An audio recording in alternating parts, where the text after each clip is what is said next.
Look, let's talk about property taxes. That twice-a-year bill you get that feels less like paying for services and more like a ransom note from your local high school's marching band. It's the subscription fee you pay for the privilege of not having your own home seized by the government. It's supposed to fund schools and roads and firefighters, but it's also a system so archaic, so bafflingly complex, and so fundamentally infuriating, it makes the rules of Scientology look like a straightforward instruction manual for a toaster. And right now, that system is on fire. All across America, people's home values have skyrocketed, which sounds great until the tax bill arrives, and you realize that you're being charged penthouse prices for the same 3-bedroom ranch house you've lived in for 20 years. The situation has gotten so bad that states are finally being forced to do something. And doing something has resulted in a chaotic nationwide panic scramble that's part insane. You've got a few different flavors of reform out there. First up, Montana. Montana looked at the system and decided to try something that's either genuinely revolutionary or was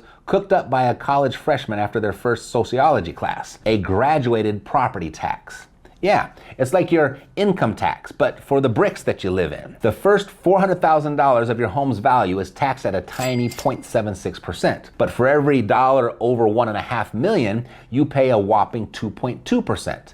It's a tax the rich policy, which in Montana probably just means anyone who owns a ski-in, ski-out yurt with an attached artisanal goat milking station. But that is nothing compared to North Dakota. North Dakota looked at property taxes and said, you know what? Let's just not. They put a measure on the 2024 ballot to eliminate property taxes entirely. Just poof, gone. Their genius plan was to replace the $3.15 billion it costs to run everything with the state's massive oil revenue. This is the fiscal equivalent of quitting your job to become a professional gambler because you won $50 on a scratcher. It's fiscal policy designed by a guy whose entire personality is a monster truck. It failed.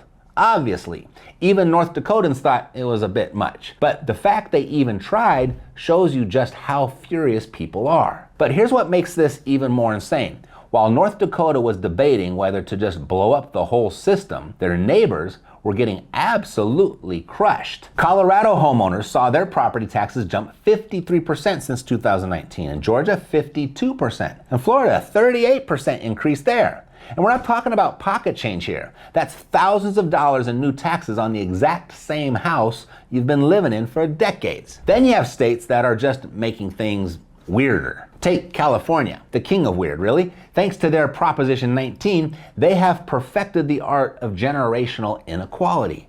It used to be that kids could inherit their parents' home and their parents' ancient low Prop 13 tax base. Not anymore. Now, if you inherit mom's house and don't immediately move in and declare it your primary residence, your tax bill jumps from $500 a year to $25,000 a year. It's a condolences on your loss, now get out policy. And it gets even more twisted. The exact same law lets people over the age of 55 sell their house, buy a more expensive one anywhere in the state, and keep their old tiny tax bill. They can do this 3 times.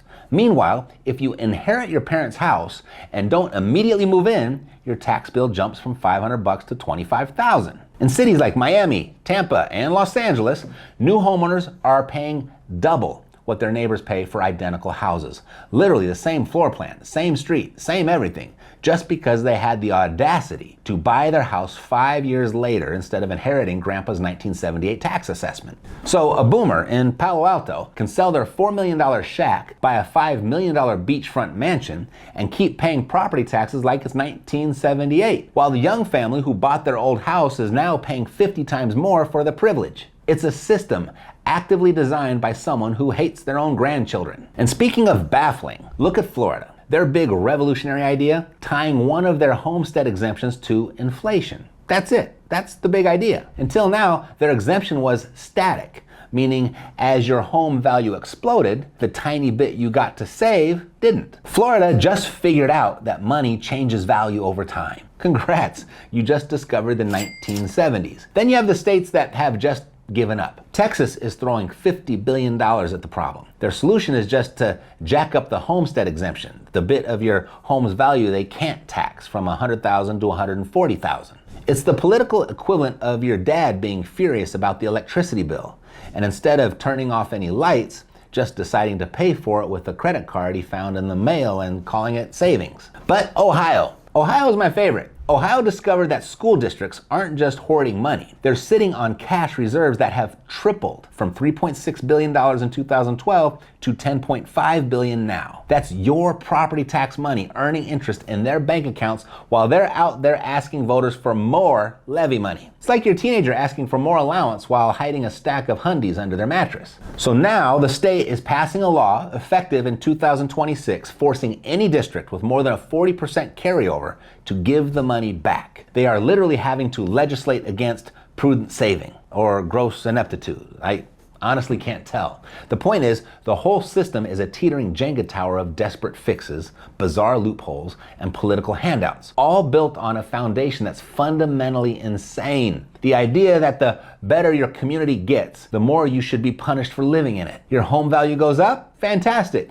Now you can't afford the taxes to stay there. So what can you do? Honestly, first, check your state's new rules because, as you can see, they're probably changing them based on a dare. I know Florida is changing constantly. But second, and most importantly, always appeal your property tax assessment. Always. You see, you have a right to challenge what they think your house is worth because the person setting the value might be some guy named Moose who's having a bad day and just guessed. More people win this than you think. So do that. And here's your mic drop fact. As of 2025, some counties in Pennsylvania haven't reassessed property values since 1972. There are people right now living in mansions and paying property taxes based on valuations set when The Godfather was in theaters, and American Pie was the #1 song, and a gallon of gas cost 36 cents. The system isn't just broken. In some places, it's literally a museum exhibit that somehow still sends you a bill twice a year. And look, after all of that, after we've established that the entire system of American property taxation is basically a flaming dumpster fire balanced on a unicycle, I am now apparently contractually obligated to end on a positive note. Fine. If the system is going to punish you for just existing in your own home, maybe the only way to win the game is to force the game to pay you. That's right, I'm talking about income-producing real estate. Yes, becoming a landlord. Traditionally, the most beloved figure in any community, right after the guy who invented pop-up ads and that pigeon that keeps dive-bombing your car. But here's the thing, in an economy where your savings account is basically a leaky bucket and the stock market is a casino run by toddlers on a sugar high, owning a physical thing that someone pays you to live in, well, it's not the worst idea. It's the least worst idea. It's the Brussels sprouts of financial planning. You may not love it, but it's probably good for you. Now, obviously, you can't just buy a duplex with the spare change that you found in your couch. You need a loan. And normally, you'd go to a big bank where you have to fill out a mountain of paperwork and pretend to be best friends with their ridiculous cartoon mascot, like a talking pig or a bear in a hat, all just to beg them to take your money for 30 years. It's a humiliating process. But, and I am as surprised to be saying this as you are to be hearing it, our sponsor for today's video, Ridge Lending Group, has a way around that. They have something called a DSCR loan, a debt service coverage ratio loan, which is just a comically robotic sounding name for a very simple idea. They don't really care about your income. They don't care about your tax returns. They care if the property makes enough money to pay for itself. It's a loan based on the building's merits, not on how well you can beg. It's a show me the money loan. And here's the truly wild part. Their DSCR loans are currently beating the bank's 30-year rates. Yes, they are somehow offering loans for investment properties at rates that are better than what the big, ghoulish banks are offering for the home you actually live in. Which, how is that possible? I don't know. Is it magic? Is it a typo? Is it a clerical error in their favor that they're just running with? Honestly, who cares? It's like finding a loophole in your cell phone contract that gives you free data forever. You don't ask questions.